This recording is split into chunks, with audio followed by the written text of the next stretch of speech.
We all know in this room, there's only one way you succeed long term. Anybody can get lucky, do something for a period of time, but real success in any measure whatsoever comes when you do more for others than anybody else. There's no other way to do it. You find a way to add more what? Value. And if we find the way to add more value, we can be superior in the marketplace, but we can also be superior in our own lives. We can enjoy our lives at a different level. We can have a different set of pride that isn't fake. It's not ego. Ego is when you try to make it better than it is, and you know the truth is it's not. But when you really are in a position, when you're in a position where you own what you're about, and you know what you're here to deliver, and you deliver it on a significant scale, then you have an opportunity to really experience not only success, but fulfillment. And this conference has gotten bigger and bigger, not only in its size, but also in its impact. And so I'm really privileged to be back with you here. And I know you're working to raise 1 million meals. And I'm very, very into hunger, to say the least, primarily because I was so hungry at a stage of my life. And my life was completely changed because when I was 11 years old, we had no money and no food.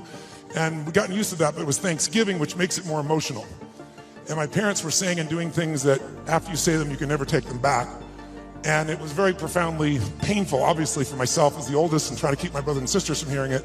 But it profoundly changed me because that day something changed my life, and it was somebody simply coming and delivering food. And it wasn't the person wasn't giving it, it was a delivery guy. And it wasn't a happy moment for my father. It was interesting.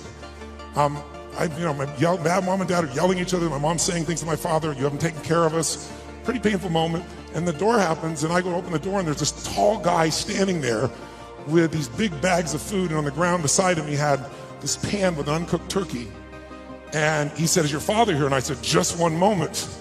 And I sprinted to get my dad, thinking this was going to be the most euphoric moment you could possibly imagine. Like God had come by and surprised us, somebody cared about us, whatever you wanted to frame it. And my father came to the front door begrudgingly. When he saw the man, he got very angry. And he said, we don't take charity. And he went to slam the door. And the man was a very tall guy, and he put his arm or shoulder against it. It kind of bounced off of him. And he said, sir, this is not charity. Everybody has tough times. And somebody knows you're in need, and they want you to have a beautiful Thanksgiving. Please accept this gift. And my father got even more intense and started saying, I don't accept charity. And this time the man put his foot there and it bounced off of it. And then he said something to my father that I thought my father would hit him. He looked at my father and said, he looked at me in the background and said, don't let your family suffer because of your ego. It was intense words to say. My father didn't know what to do. He grabbed the food, he slammed it down and slammed the door. And I tell you the story because everything in our life is controlled by 3 decisions. And those 3 decisions I'd like you to look at today because I really want to deliver for you. I didn't come here to do a speech. I love Mark dearly. I really want to serve you, and you all are giving the greatest gift you have, your time. You can get your money back, but you can't get your time back.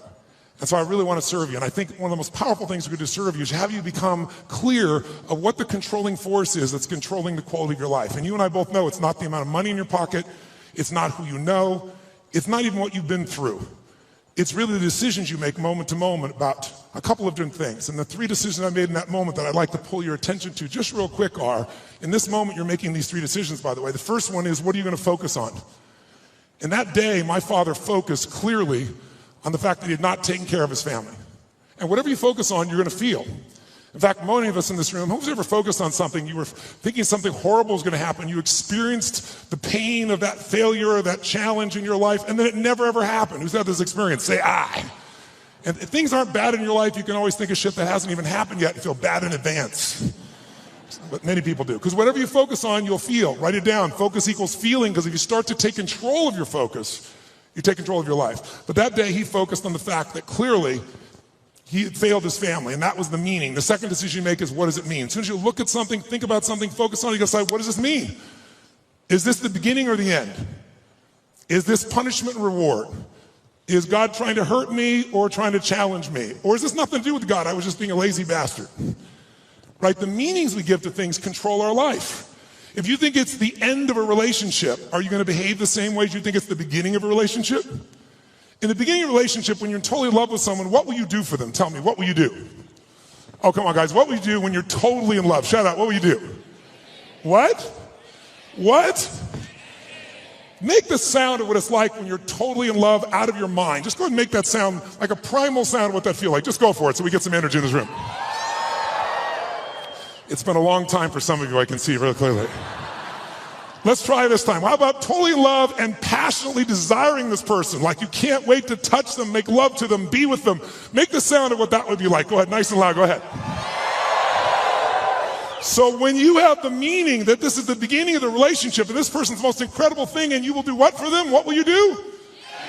Anything. What if you were that way with your client? What if you're that way with your internal customers, called your partners? You go, well, we'd have real sexual problems with HR, that would be the real challenge. But if your commitment was the same, when you're in that place, you do anything in the beginning of a relationship. In the beginning of a relationship, if your partner said, would you take out the trash? What do you say? Take out the trash. Happily.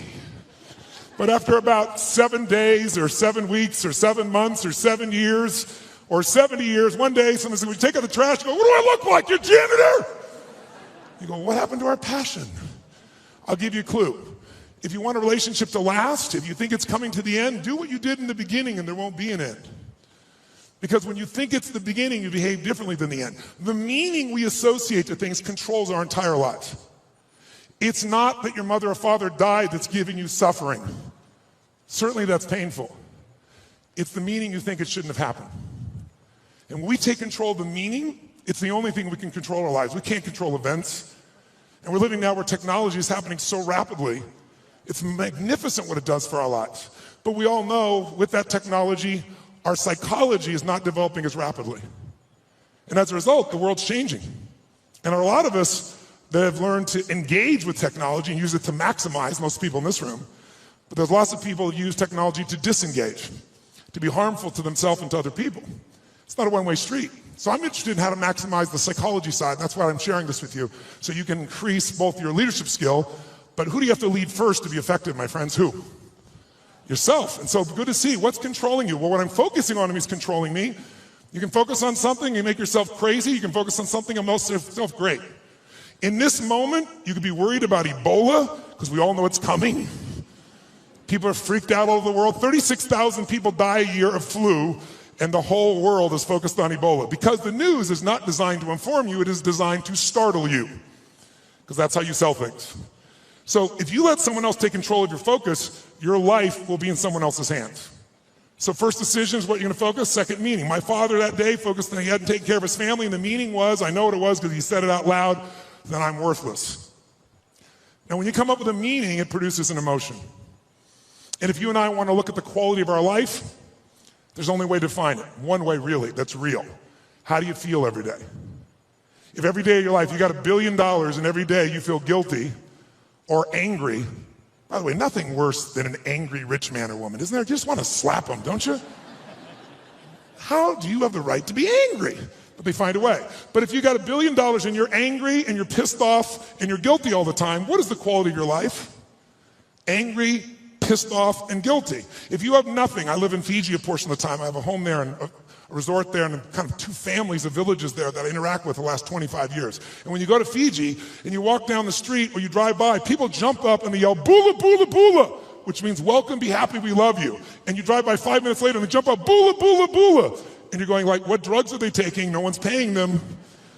But they're so happy. They're in such a different state. They've learned to focus on something else and come up with a different meaning for life. But if the meaning is it's the end, if the meaning is that you're dissing me, if the meaning is you don't care, whatever meaning we come up with, that affects the third decision, which is what am I going to do? And what people do is based on the meaning, because the meaning creates emotion.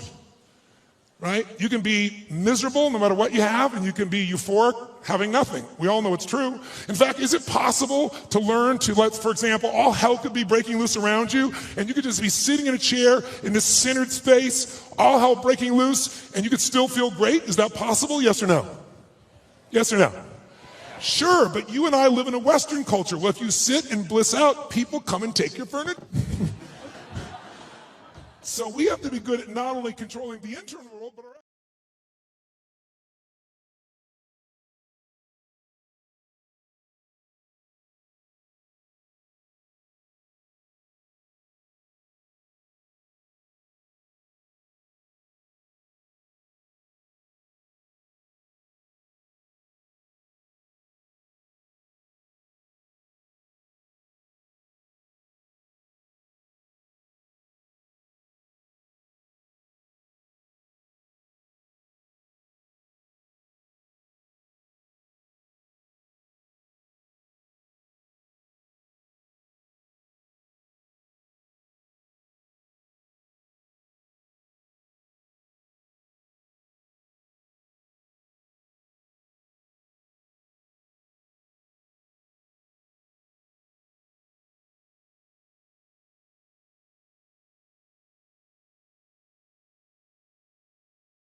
external world.